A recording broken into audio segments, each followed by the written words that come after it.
서로 축복하겠습니다. 올해에는 오직 성경으로입니다. 하나님은 옥시모론의 대가이십니다. 할렐루야.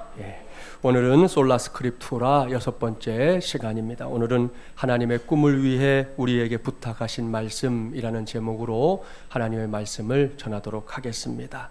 오늘은 말씀을 시작하면서 안산제일교회 이 원로 목사님이 되신 고은 목사님의 시를 한 편 먼저 소개하려고 합니다.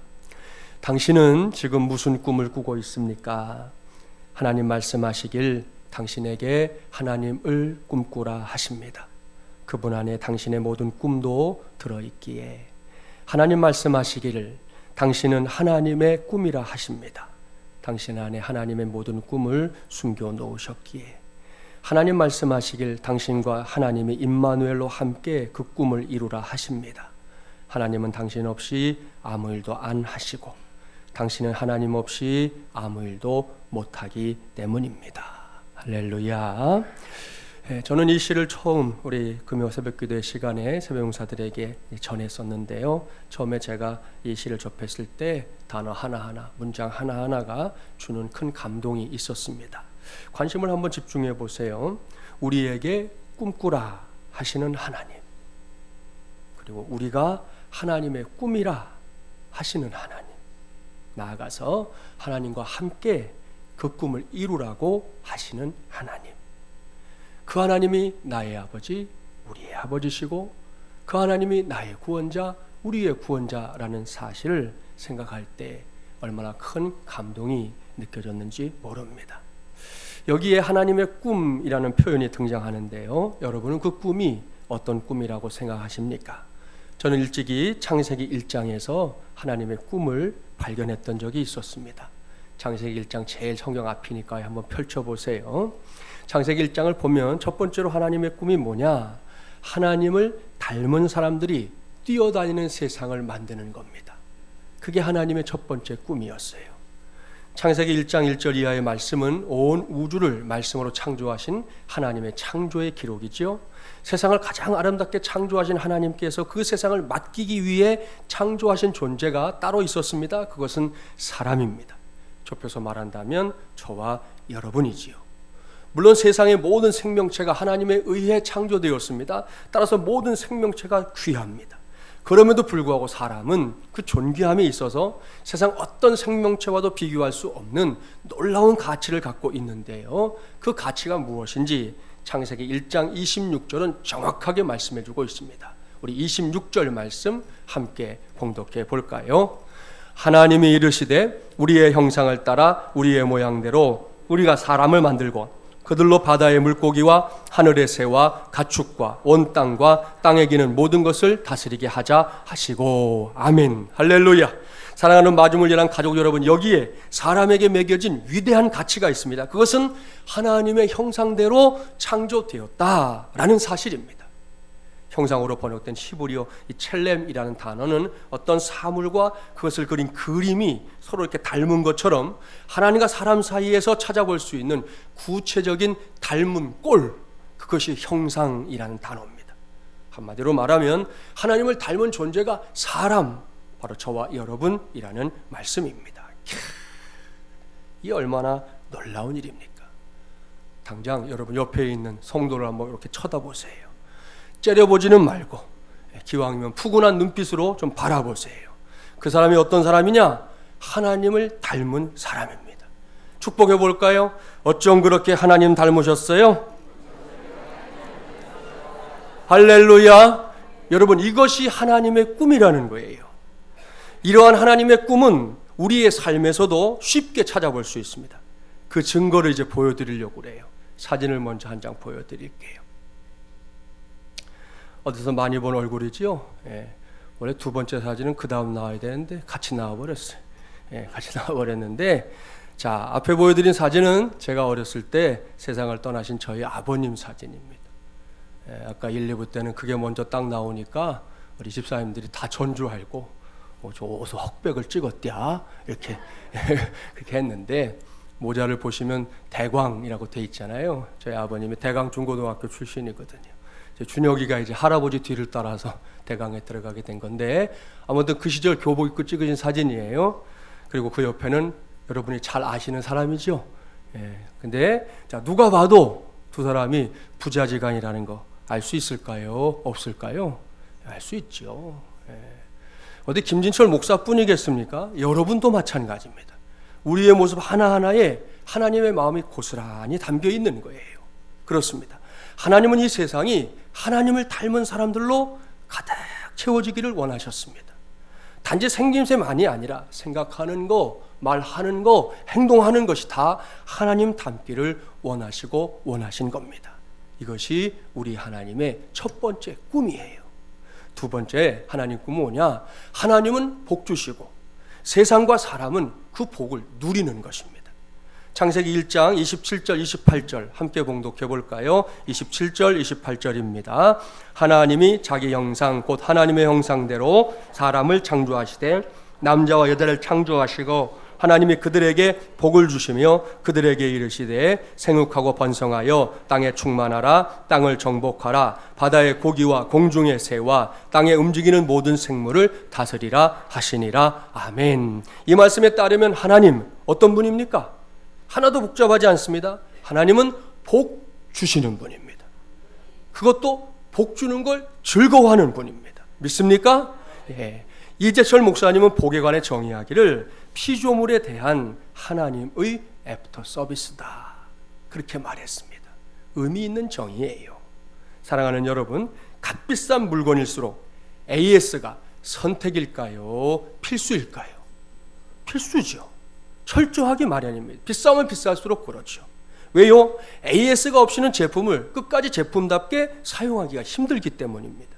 이젠 필수품처럼 되어버린 자동차의 경우 조그만 나사 하나만 탁 풀려도요, 평소에는 좋은 우리의 교통수단이지만 그렇게 되면 그 차는 금방 흉기가 되는 거예요. 실제로 미국의 우주왕복선이 발사 직후에 공중에서 폭발해서 온 세계를 깜짝 놀라게 했던 적이 있었습니다. 기억하는 분들 있을 거예요. 그때 우주왕복선을 만든 사람들이 나사 측에 기체의 문제에 대해서 AS를 해야 한다고 강력하게 요청했다는 거예요. 그런데 이 나사 측에서는 뭔 소리냐, 발사 기한을 지켜야 한다, 고집을 피웠습니다. 그 결과 소중한 우주인들의 생명과 천문학적인 숫자의 재정이 투입된 우주왕복선이 한순간에 잿더미로 변하고 말았습니다.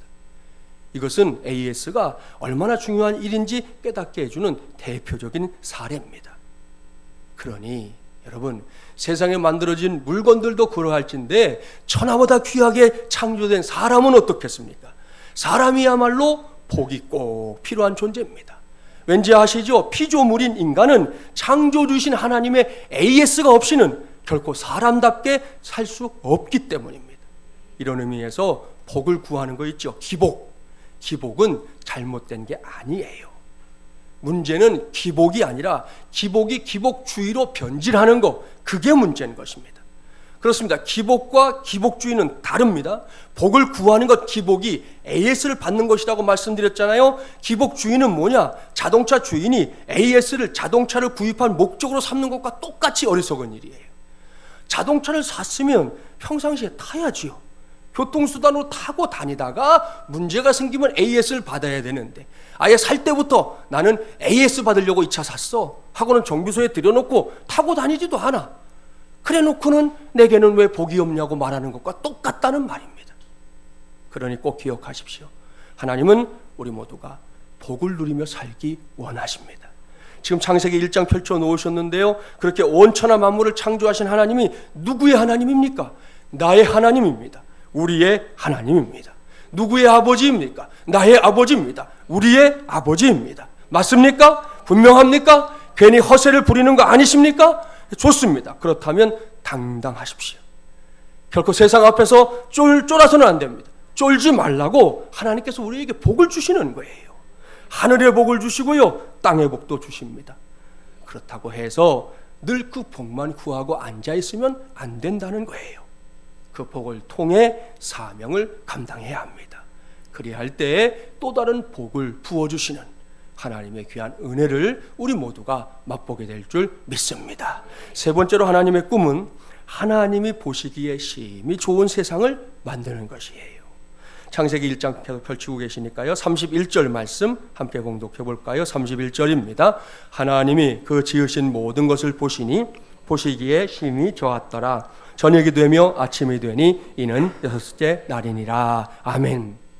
이 말씀의 강조점은 우리의 관점에서 좋은 세상이 아니죠. 하나님이 보시기에 좋은 세상, 그것도 심히 좋은 세상, 심히 아름다운 세상, 그런 세상을 만드는 것이 하나님의 꿈이라는 겁니다.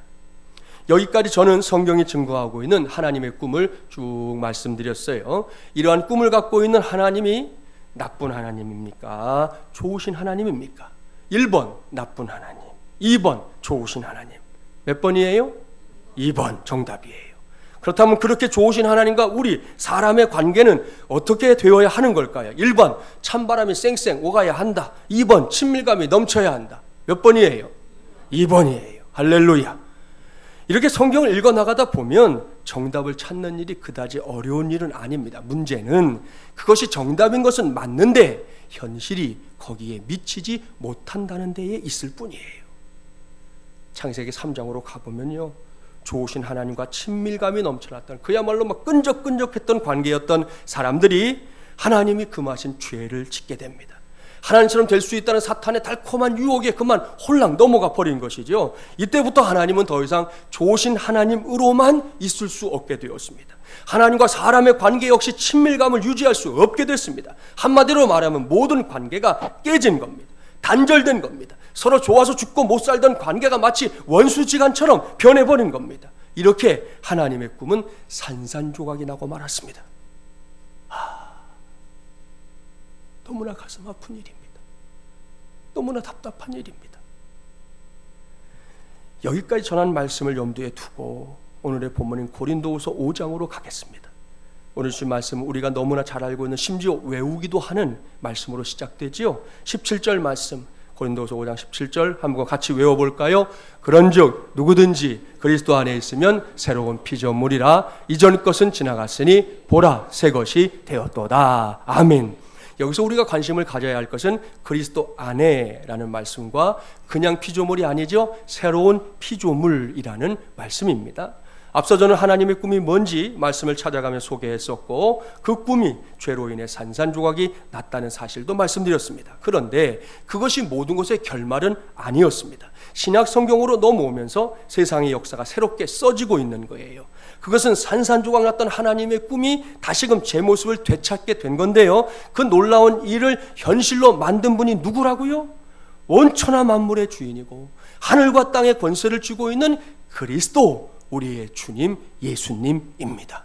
예수님께서 무엇 때문에 이렇게 위대한 칭호로 불리게 됐는지 저와 여러분은 알고 있습니다. 오늘 찬양대가 마침 그 내용을 찬양으로 다 고백해 놓았습니다. 본문 21절 말씀이 그것을 설명해 주는 말씀인데요, 함께 봉독합니다. 하나님이 죄를 알지도 못하신 이를 우리를 대신하여 죄로 삼으신 것은 우리로 하여금 그 안에서 하나님의 의가 되게 하려 하심이라. 아멘. 할렐루야. 사랑하는 마주물리랑 가족 여러분, 이것이 예수님께서 이 세상에 오셔서 행하신 위대한 일, 곧 구원의 역사입니다. 예수님은 죄라는 게 뭔지도 몰라요.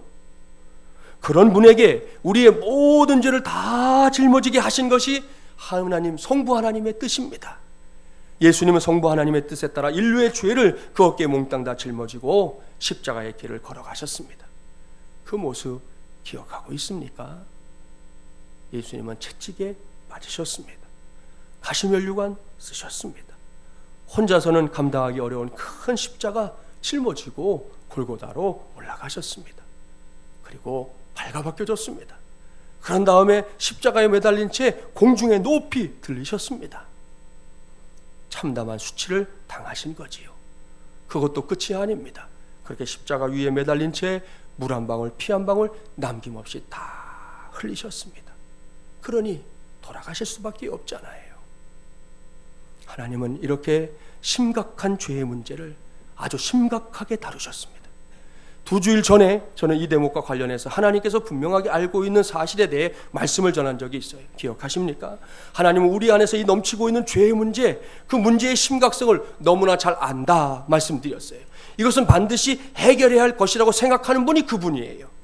그리고 하나님이 한 가지 더 분명하게 알고 있는 것이 있다고 말씀드렸어요. 그것은 우리 안에 그 복잡다단하고 무시무시한 죄의 문제를 해결할 능력이 없다는 것.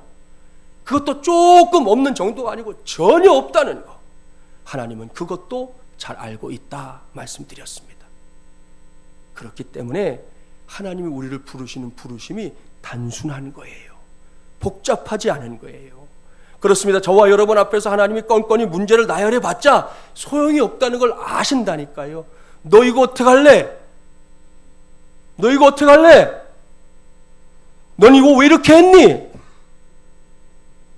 건건이 나열해 봤자 우리가 할 수 있는 게 없다는 걸 그분이 너무나 잘 아시기 때문에, 그게 소용없는 일이기 때문에 그냥 부르시는 거예요. 그리고 누구든지 그 부르심에 응답하기만 하면 그 다음을 철저하게 책임지겠다는 것이 우리 하나님의 사랑이요 말씀의 시기다. 여러분에게 설명을 드렸었어요. 그 단순하고 복잡하지 않은 부르심, 그리스도 안에서 그냥 우리를 부르시는 부르심이 뭔지 오늘 주신 말씀에서 다시금 확인할 수 있습니다. 본문 18절 말씀을 함께 봉독합니다. 모든 것이 하나님께로서 났으며 그가 그리스도로 말미암아 우리를 자기와 화목하게 하시고 또 우리에게 화목하게 하는 직분을 주셨으니 아멘. 사랑하는 여러분, 이 말씀을 주목하십시오. 오래전에 하나님의 꿈이 무너져 내린 이후 늘 그 꿈을 다시 이루기 위해 일하기를 쉬지 않았던 하나님이에요. 구약 시대에는 이스라엘 백성들을 통해 그 꿈을 이루어 보려고 하셨어요. 그런데 그들이 순종하지 않았습니다. 그래서 예수님을 보내신 거예요. 예수님이 아버지의 뜻대로 이 땅에 오셔서 그 뜻대로 십자가 위에서 인류의 모든 죄를 죽음으로 대속하신 겁니다. 그리고 놀랍게도 사흘 만에 부활하셨습니다. 이 위대한 십자가와 부활의 사건 이후부터 하나님의 꿈이 다시금 이 세상에서 꽃피우기 시작한 건데요, 사도 바울은 그것을 가리켜 하나님과 우리가 화목하게 되었다, 그렇게 표현하고 있습니다. 여러분, 화목하게 됐다는 건 화목하지 않았던 때가 있었다는 말이잖아요. 그 때가 언제냐는 거지요. 죄로 인해 하나님과 사람의 관계가 아득하게 멀어진 때, 서로 원수처럼 등을 돌리고 살던 그때입니다. 그때 하나님의 꿈이 산산조각 나버린 거라고 말씀드렸잖아요. 그런데 이제는 아닙니다. 성경이 선언합니다. 인류의 죄를 대속하신 그리스도 안에서, 그리스도 때문에 사람이 다시금 좋으신 하나님과 친밀한 관계를 맺는 존재로 탈바꿈하게 됐다는 것이에요. 그래서 그냥 피조물이 아니에요. 무슨 피조물? 새로운 피조물. 이전에 그 피조물 말고 그리스도의 피로 새롭게 지어진 새로운 피조물, 그게 우리라는 거예요. 그 상태가 하나님과 화목하게 된 사람의 실존입니다. 얼마나 감사한 일입니까? 얼마나 행복한 일입니까? 얼마나 신바람 나는 일입니까? 간혹 제가 말씀드린 적이 있었는데요, 이 세상에서 여러분 최고의 기적, 가장 큰 기적이 무엇인지 아십니까? 아는 분도 있고 모르는 분도 있을 거예요. 죄인이 용서함 받아서 주 앞에 옳다함 얻음은 확실히 믿기는 어린 양 예수의 그 피로 속죄함 얻었네. 할렐루야. 그렇습니다. 여러분, 나 같은 죄인이 용서함을 받은 거, 이것이 세상 최고의 기적인 줄 믿습니다. 옳습니다. 우리가 구원받은 것은 그 자체가 기적이고 그 자체가 기쁨입니다. 얼마나 신바람 나는 일입니까? 그 신바람을 많이 맛보십시오. 매일 그렇게 사랑하는 것을 즐기십시오. 그러나 거기서 그치면 안 됩니다. 사랑하는 여러분, 구원 받았습니까? 그 구원 받음에는 중요한 사명이 따라옵니다. 그 사명이 뭐냐? 오늘 본문 19절이 그것을 우리에게 가르쳐 줘요. 19절 말씀 함께 봉독합니다. 곧 하나님께서 그리스도 안에 계시사 세상을 자기와 화목하게 하시며 그들의 죄를 그들에게 돌리지 아니하시고 화목하게 하는 말씀을 우리에게 부탁하셨느니라. 아멘. 할렐루야. 사랑하는 여러분, 여기에 우리 모두가 오늘 붙잡아야 할 솔라 스크립투라가 있습니다. 그것이 무엇입니까? 그것은 화목하게 하는 말씀을 우리에게 부탁하셨다는 사실입니다. 이제는 여기서 화목하게 하는 말씀이라는 표현이 뭘 말하는 건지 알 수 있으시잖아요. 그것은 죄에 빠져 허우적대는 인생을 구원하는 말씀입니다. 죽어가는 한 영혼을 살려내는 생명의 말씀 말입니다. 이것은 CCC에서 전하는 사형리의 복음으로 요약해 볼 수가 있어요. 자연계의 자연 법칙이 있듯이 하나님과 우리 사람 사이에도 영적인 법칙, 원리가 있다. 그렇게 시작하잖아요. 제1원리, 하나님은 당신을 사랑하시며 당신을 위한 놀라운 계획을 가지고 계십니다. 오늘 전하는 말씀으로 설명하면 이것이 뭐예요? 하나님의 꿈이에요. 우리를 사랑하시고 우리를 위해 갖고 있는 계획, 그게 하나님의 꿈이라고요. 제2원리, 사람은 죄에 빠져 하나님으로부터 떠나 있습니다. 그러므로 하나님의 사랑과 계획을 알 수 없고 또 그것을 체험할 수 없습니다. 이것은 하나님의 꿈이 산산조각난 상태를 일컫는 것이죠. 제3원리, 예수 그리스도만이 사람의 죄를 해결할 수 있는 유일한 길, 하나님의 유일한 길입니다. 당신은 그를 통하여 당신에 대한 하나님의 사랑과 계획을 알게 되며 또 그것을 체험하게 됩니다. 오늘 찬양대 가사에 나왔어요. 유일한 길, 유일한 길 예수님. 제4원리, 우리 각 사람은 예수 그리스도를 나의 구주, 나의 하나님으로 영접해야 합니다. 그러면 우리는 우리 각 사람에 대한 하나님의 사랑과 계획을 알게 되며 또 그것을 체험하게 됩니다. 여기까지가 사형리의 복음이에요. 이러한 영적인 원리에 따라 예수 그리스도를 나의 주, 나의 하나님으로 영접하면 그때부터 하나님과 나 사이의 모든 문제가 해결된다. 그때부터 나는 하나님과 저 멀리 떨어져 사는 존재가 아니라 하나님과 아주 친밀한 존재, 곧 화목한 관계를 회복하게 된다. 믿습니까? 할렐루야. 이것이 바로 화목하게 하는 말씀이에요. 사도 바울은 하나님께서 이 말씀을 하나님의 꿈을 위해 먼저 화목한 관계를 회복한 저와 여러분에게 부탁하셨다고, 맡기셨다고 선언하고 있습니다. 왜일까요? 아직도 이 세상에는 하나님과 화목한 관계를 회복하지 못한 사람들이 많기 때문입니다. 그들을 그냥 놔두면 그들의 최후가 지옥의 형벌에 떨어지는 것, 그것이 될 것이 분명하기 때문입니다. 앞서 말씀을 전했지만 사람들이 그러한 운명에 처하는 것은 하나님의 꿈이 아니에요. 그렇기 때문에 하나님은 먼저 하나님과 화목하게 된 사람들을 통해 또 다른 사람들을 화목한 관계 안으로 오라고, 들어오라고, 어서 오라고 부르고 있는 겁니다. 이것을 우리가 잘 알고 있는 표현을 바꿀 수 있죠. 전도. 바꿀 수 있죠. 선교. 여기서 우리 주보 전면에 있는 우리 교회 사명 선언을 한번 주목해 보세요. 교회의 머리는 예수 그리스도이시다. 우리는 그의 몸인 예수의 사람들이 되어 민족과 열방을 구원하고 치유하는 축복의 통로가 된다. 할렐루야. 사랑하는 마주물이란 가족 여러분, 이것이 우리 교회가 이 땅에 태동하게 된 기초석입니다. 그렇습니다. 우리 교회는 시작부터 선교적인 교회가 되겠다는 비전을 붙잡은 교회입니다. 2011년도 7월 17일 첫 예배부터 오늘에 이르기까지 저의 관심은 우리 교회가 선교적인 교회가 되는 데에 집중되어 있다고 해도 과언이 아닙니다. 이를 위해 개척하고 한 달도 안 된 8월 첫째 주 주간부터 마중물 전도대 조직해서 이 지역에 복음을 전하기 시작했습니다. 개척 4개월 만에 전도 축제인 예랑제를 열고 불신자들을 초대해서 말씀을 전했습니다. 그때 전도대에서 왔던 분들 가운데 우리 교회 집사님 된 분도 있고 찬양대로 봉사하는 분도 있고 하나님께서 그렇게 열매를 주셨어요. 그리고 개척 1주년을 맞이하기 직전에는 홍천에 있는 유치리를 찾아가서 농촌 선교 사역을 처음으로 감당했습니다. 개척 1년 6개월 즈음에는 제1기 단기 선교팀을 태국에 파송했었습니다. 말씀을 준비하면서 이렇게 초창기를 한번 쭉 돌아보니까 그때부터 우리 교회가 선교적인 교회가 되기 위해서 몸부림을 쳤었구나 하는 생각을 하지 않을 수 없었습니다. 그 결과 오늘의 마중물 예람교회가 있게 된 줄 믿습니다. 그렇다면 왜 우리 교회가 이러한 길을 달려왔을까요? 제가 목회자로서 이렇게 사역을 감당하게 된 이유, 우리 교회가 아주 연약했을 그때부터 이러한 사명을 감당해 보겠다고 달려든 이유가 무엇이냐는 질문입니다. 오늘의 말씀 속에 그 해답이 있습니다. 그 모든 사역들, 그 모든 사명들이 다 하나님께서 하나님의 꿈을 위해 우리에게 부탁하신 말씀의 실천이었기 때문입니다. 그것이 너무나 분명했기 때문에 때로는 어려움이 있었지만, 때로는 지금이 이걸 해야 할 때인가 그런 생각이 들 때도 있었지만, 그러한 상황이나 환경에 지배받지 않고 오롯이 화목하게 하는 말씀을 전하는 일에, 복음을 전하는 일에 집중할 수 있었던 겁니다. 그런 과정에서 제가 그리고 성도인 여러분과 우리 교회가 체험한 은혜는 너무나 많습니다. 그 중에 일부는 주보에 광고한 대로 돌아오는 토요일 낮 12시에 방송되는 극동방송 우리 교회 좋은 교회를 들어보면 여러분이 알게 될 겁니다. 저는 이 시간에 아주 따끈따끈한 소식을 여러분에게 전하려고 합니다. 지난 월요일이었습니다. 명절 마지막 휴일이었잖아요. 내일 떠나는 대만팀의 전체 모임이 저녁 시간에 이 교회에서 있었습니다. 준비를 위해서 팀원들에게 이런저런 이야기를 하는 중에 전화가 걸려왔어요.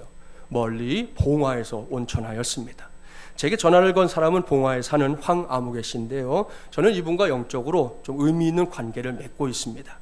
제가 다른 교회에서 목회할 때 장로님 한 분이 어느 날 저를 찾아왔어요. 장로가 주일에 교회를 비우면 안 되는 거, 그거 원칙인 거 목사님 제가 잘 압니다. 그런데 그동안 목사님 우리 교회 오셔서 전해주시는 말씀 제가 계속 들으면서 더 이상은 미룰 수 없다는 생각을 하게 됐습니다. 봉화에 제 처남이 한 사람 사는데 그 처남을 꼭 전도하러 제가 좀 다녀와야 되겠다는 생각이 너무 굴뚝 같으니까 목사님 제가 한 주일만 빼먹는 거 좀 용서해 주십시오 그러시더라고요. 저는 아주 기쁜 마음으로 그런 일이라면 가셔야지요. 그러면 기왕 가시는 거 선교사로 가십시오. 제가 장로님을 선교사로 파송할 테니까 봉화에 선교사로 가셔서 사명 감당하고 오십시오 하고는 손을 꽉 붙잡고 파송 기도를 해드렸어요. 다녀오신 뒤에 이야기를 들으니까 주일에 찾아가서 처남을 데리고 가까운 교회에 가셔 예배를 드렸다는 거고요. 그 교회 등록도 시키고 왔다는 거예요. 얼마나 기뻤는지 모릅니다. 그런 일이 있은 지 얼마 되지 않아서 제가 봉화에서 가까운 한 지역에 가서 나흘 동안 부흥회를 인도하게 됐어요. 제가 이 말씀을 준비하면서 다시 생각해요. 그때도 그런 생각이 들었었지만 정말 우연이 아니었구나 그런 생각이 그때도 들었거든요. 아니 하고 많은 지역 중에 왜 고지음에 거기서 절 부르냔 말이에요. 그래서 거길 갔어요. 아무튼 이를 알게 된 장로님 평일이었거든요. 월화수목 다시금 처남의 집으로 내려왔습니다.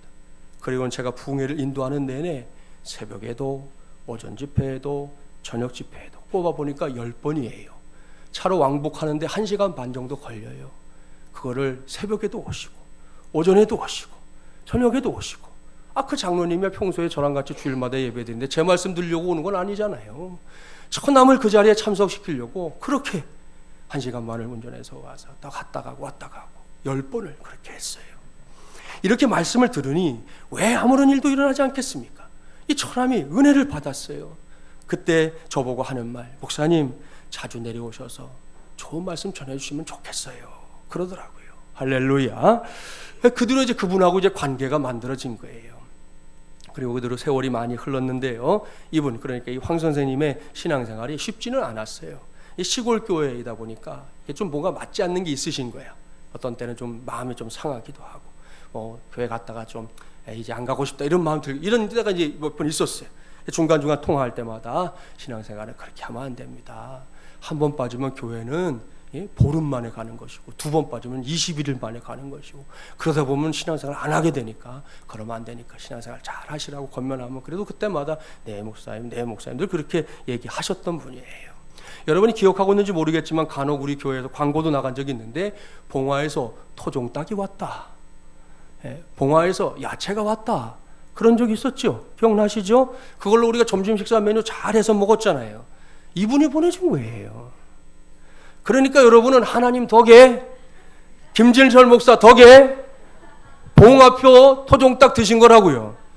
그냥 된 거 아니라고요. 이게 이분이 월요일 저녁에 저한테 전화를 건 거예요. 그러면서 하는 말이 뭐냐, 목사님 안녕하세요, 새해 복 많이 받으세요. 목사님 저 1월 1일부터 집사 됐어요.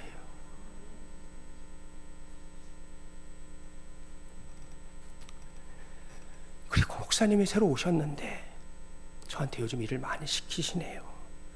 오늘입니다. 오늘 2월 5일 주일에 저보고 대표기도 하래요.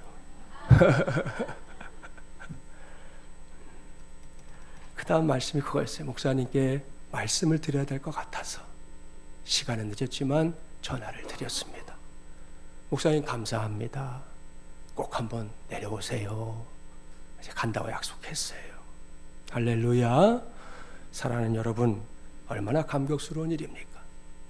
처남인 황 집사님을 전도했던 그 선교사 장로님은 안타깝게도 몇 해 전에 하나님의 부르심을 받았어요.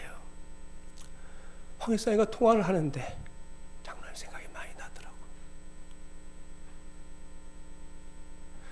그 마음, 그 먼 길을 마다하지 않고 10번을 그냥 수시로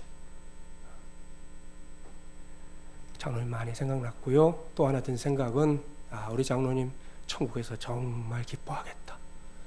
성경 말씀에 있는 것처럼 뛸 듯이 기뻐하는 그런 기쁨이 우리 장로님에게 있겠다, 그런 생각을 하게 됐습니다. 사랑하는 여러분, 이것이 하나님의 꿈을 위해 우리에게 부탁하신 말씀, 화목하게 하는 말씀을 전할 때 이 세상에서 일어나는 놀랍고 위대한 구원의 사건입니다. 어디 황 집사님 뿐이겠습니까? 오늘 파송받는 대반팀에도 여러 모양의 사연이 있어요. 이번이 5기 단기팀이잖아요. 이번 팀은 18명 중에 단기선교 때문에 우리 교회에 등록하게 된 친구가 2사람이에요. 교회를 안 다녔어요. 근데 단기팀 같이 가고 싶다는 거예요. 가려면 교회를 와야 될 거 아니에요. 등록을 했어요. 그래서 교육부서 등록해서 잘 나오고 있고, 그리고 어제 저녁에 늦은 시간까지도 열심히 준비 모임 참석하고 돌아갔어요. 그런가 하면 작년에 제가 차례 진방 중에 알게 된 사연이 하나 있어요.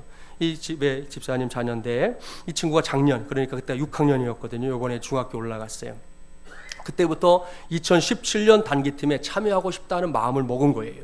부모님에게 말하기를 자신이 30만 원 정도를 모아볼 테니까 나머지는 부모님이 도와주시면 제가 꼭 단기 선교 가고 싶어요, 그렇게 말했다는 거예요. 집사님들이 보니까 기특하잖아요. 그래서 그렇게 하자 약속을 했답니다.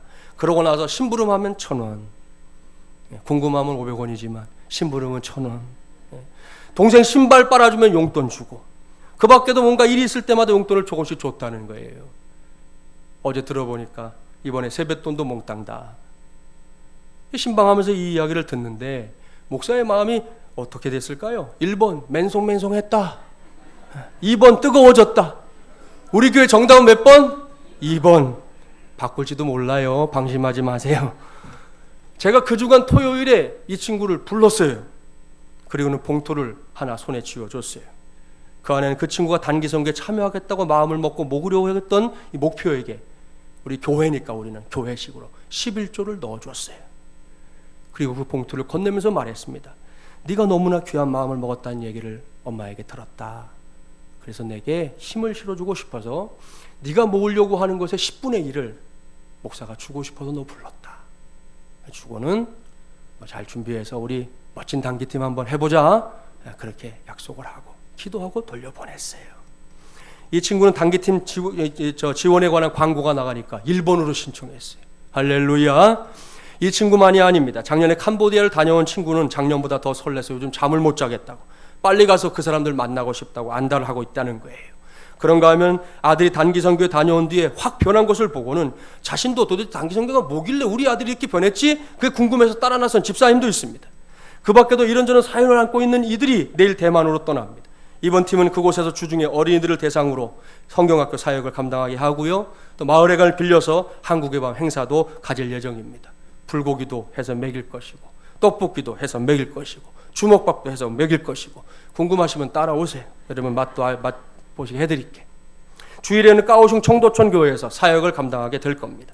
이러한 사역을 감당하게 될 대만팀에게도 하나님께서 부탁하신 것이 있다는 것이죠. 그것은 바로 죄인들을 죽음의 자리에서 건져내라는 말씀, 화목하게 하는 말씀입니다.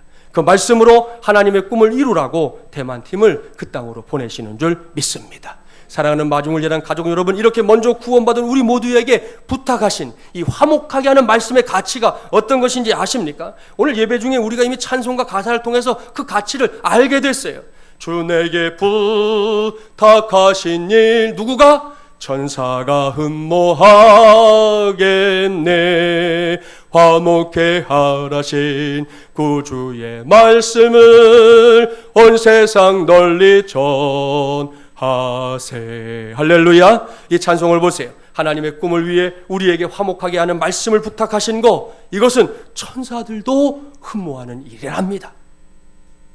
이것이 바로 하나님의 꿈을 위해 우리에게 부탁하신 말씀, 죽어가는 영혼들을 구원하고 그들을 천국의 길로 인도하는 화목하게 하는 말씀의 가치입니다. 그러니 이 말씀대로 살아야 될까요? 살지 않아야 될까요? 살아야 합니다. 무조건 그렇게 살아야 합니다. 대만팀만이 아니라 저와 여러분 모두가, 우리 마주물리랑교회 전체가 날마다 힘써야 할 것은 다른 것이 아니에요. 우리에게 부탁하신 화목하게 하는 말씀을 전하고 또 전하는 것입니다. 그렇게 해서 한 영혼이라도 더 구원의 길로 인도하는 것, 이것이 하나님의 꿈을 이루어 드리는 길인 줄 믿습니다. 여기에 솔라 스크립투라를 붙잡는 삶이 있다는 것을 꼭 기억하고 오늘 이후 더욱 힘써 화목하게 하는 말씀을 전하는, 그래서 귀한 영혼들을 구원의 길로 인도하는 저와 여러분 또 우리 교회 되기를 주님의 이름으로 간절히 축원합니다.